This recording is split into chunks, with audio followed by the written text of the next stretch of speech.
how to turn off profile view on TikTok. So guys, in this video I will show you how to turn off profile view on TikTok. So without wasting time, let's start video. If you find this video is helpful for you, then please give like this video and subscribe. To turn off profile view on TikTok, so firstly open the TikTok. So after opening the TikTok, you can see profile at the bottom right corner, so click on it.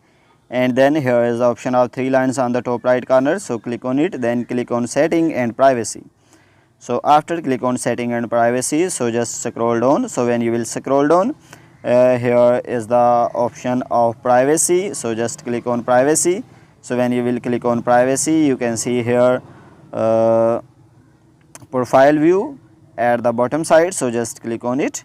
So after this, you can see profile view is on. So if you want to turn it off, so just click on it.